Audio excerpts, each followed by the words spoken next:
목숨을 내건 무모하고도 불가능한 교민 구출 작전의 전세계는 경악하지 않을 수 없었습니다. 지난 5일 서울공항 활주로에 대한민국 공군 1문구가 쓰여진 수송기 시그너스 KC-330기의 출입문이 열리자 중동 교민 97명을 기다리던 가족들은 환호와 눈물을 쏟아냈습니다. 공군 장병들은 우리 교민들의 안전, 귀국을 환영합니다라는 현수막을 펼치며 화답했고, 가족 중 일부는 이것이 진짜 꿈인지 현실인지 구분이 가지 않는다며 감격하는 모습이었는데요. 군 수송기에서 내린 교민들에 따르면 대한민국 국민이라는 게 그 어느 때보다 자랑스럽다며 한동안 말을 잇지 못했고 밤마다 포탄이 떨어지는 곳에서 안전한 조국으로 무사히 돌아올 수 있어 너무 감사하다는 등 벅찬 감동을 표현했습니다. 그런데 자신이 레바논에서 4년 동안 거주했다는 한 교민의 증언이 나오자 현장에 취재를 나온 외신들은 순간 안색이 새파래지며 경악을 금치 못했는데요. 문제의 교민에 따르면 자신은 레바논 베이루트에서 1시간 정도 걸리는 자을레라는 지역에서 거주하고 있었는데 대략 한 달 전부터 인근에서 폭탄이 떨어지는 소리가 조금씩 들리더니 급기야 최근엔 집에서 겨우 3km 떨어진 곳에 미사일이 떨어지는 등 위험천만한 상황이 반복됐다고 밝혔습니다. 상황이 크게 잘못 돌아가는 것을 깨달았을 땐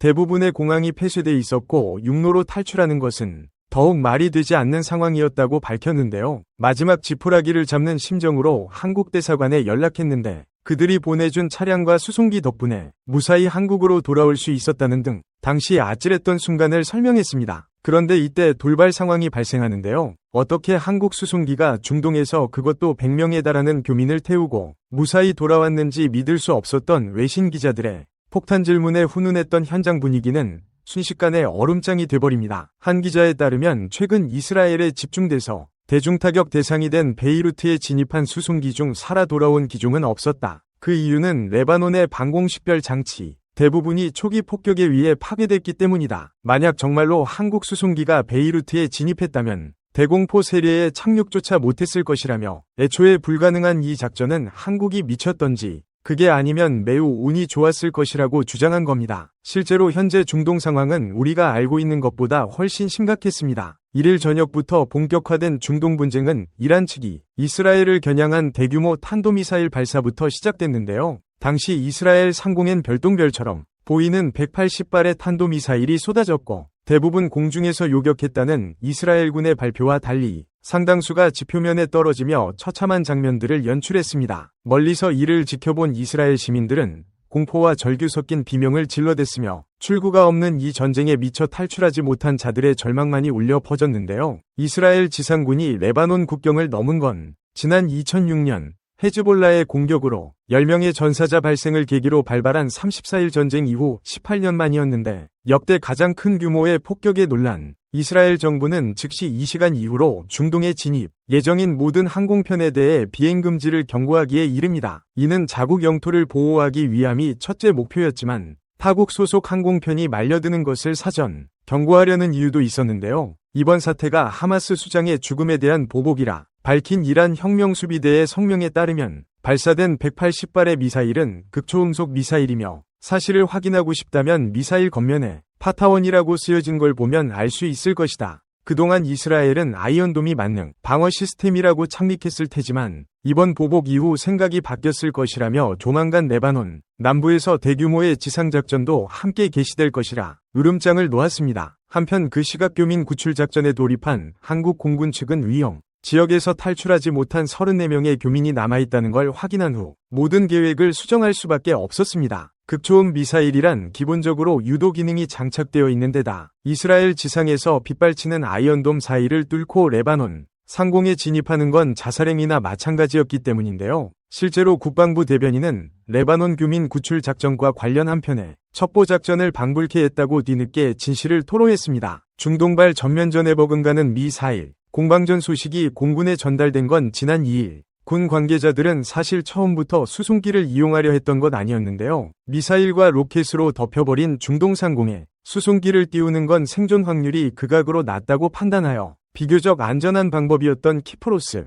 해역을 거친 배편 수송이 1순위 작전이었습니다. 그러나 이 작전도 무모하기는 마찬가지였습니다. 튀르키예 자치정부가 한국 국적의 선박 진입을 승인할지 미지수였던 것과 설사 교민을 태우는 데까지는 성공할지라도 인근 바다 역시 탈출하려는 난민들 때문에 위험한 건 매 한 가지였기 때문인데요. 무엇보다 선박의 느린 속도로는 시시각각 뒤바뀌는 전시 상황에 대처하기 어렵다고 판단 인원 300여 명과 화물 47톤을 운송할 수 있는 한국 공군이 가진 초대형 수송기였던 시그너스를 이용하기로 최종 결정을 내립니다. 말 그대로 딱 한 번이 탈출 기회에 모든 걸 걸어보기로 결정한 것인데요. 어찌 보면 목숨을 담보로 한도박일 수 있지만 언제 전면전이 터질지 모르는 상황 속에서 잠시 소강 국면을 보이는 지금이 유일한 기회이기도 했죠. 그런데 지난 3일 김해공항에서 출발한 수송기가 꼬박 16시간에 걸친 장거리 비행 끝에 베이루트 공항에 도착하자마자 또 하나의 예기치 못한 돌발 사태가 발생하고 맙니다. 베이루트에서 저고도로 비행하기엔 RPG 미사일의 타겟이 될지 모르는 데다 공항 인근 곳곳에서 이스라엘과 하마스 간 전투가 벌어져 정상 경로로는 착륙이 불가능했던 것인데요.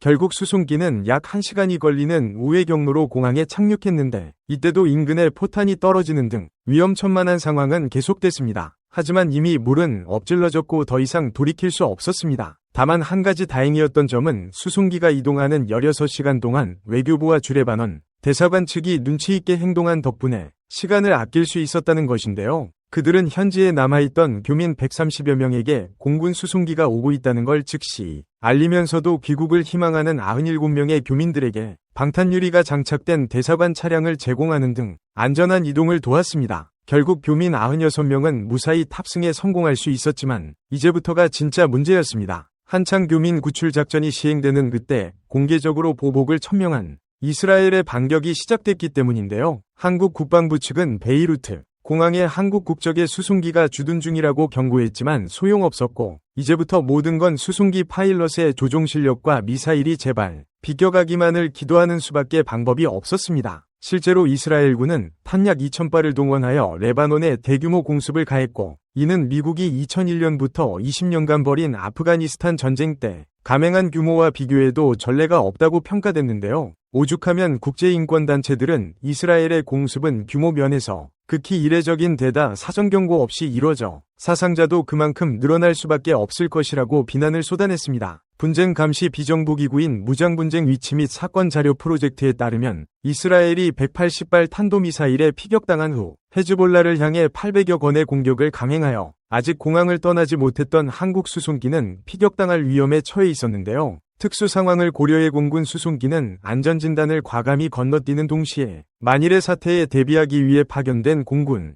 특수부대 요원들의 엄호하에 결국 무박 38시간에 불가능한 임무를 완수할 수 있었던 것이죠. 한편 한국이 불가능한 교민 구출 작전에 성공했다는 소식이 전해지자 엄두조차 내지 못했던 세계 각국 정부는 한국에 긴급 도움을 요청하기 시작했습니다. 로이터 통신 등 외신에 따르면 한국 공군의 시그너스 수송기는 빗발치는 미사일 사이로 딱 1% 확률을 뚫어내며 작전을 성공적으로 완수했다면서도 이는 국가의 존재가 무엇인지 군이라는 게 왜 존재해야 하는지 이유를 완벽히 보여준 예시라며 극찬을 아끼지 않았는데요. 무엇보다 이번에 철수시킨 국민 가운데 컨트롤하기 어려운 미성년자가 30%가 넘었다는 점을 감안하면 한국은 가히 기적을 이뤘다고 볼 수 있다. 국제정세가 혼란스러워질 때마다 국민보호에 적극적으로 뛰어드는 한국이야말로 진정 선진국으로서의 지위를 인정할 만한 가치가 있다고 주장하기도 했습니다. 실제로 미국과 일본 등 나름 선진국이라 불리는 국가들은 자국민들에게 그저 몇 시간 안에 이스라엘과 중동 지역을 탈출하라고 문자 하나만 발송했을 뿐 적극적인 액션을 취하지는 않았는데요. 이에 소식을 전해들은 일본 정부는 한국과의 합동작전을 요구했으나 긴급 상황상 지체할 시간이 없다고 판단한 공군 측에 의해 단독작전으로 수행된 것이 조사 결과 확인되기도 했습니다. 한편 공군 수송기 시그너스 조종사인 박성태, 소령은 이날 서울공항에 도착 후 인터뷰를 통해 재외국민보호라는 국가의 의무를 다하는 데 기여할 수 있어서 뜻깊게 생각한다. 국민의 생명과 재산을 보호하고 국제평화유지에 이바지할 수 있는 기회라면 그 어떤 순간에도 임무를 성공적으로 완수할 수 있는 태세와 능력을 유지할 수 있도록 하겠다고 당당히 말하기도 했죠. 언제 어떤 위험에 처해 있더라도 한국이 건재한 이상 우리는 세계에서 가장 안전한 국민인 건 분명해 보입니다. 시청해주셔서 감사합니다. 구독과 좋아요는 사랑입니다.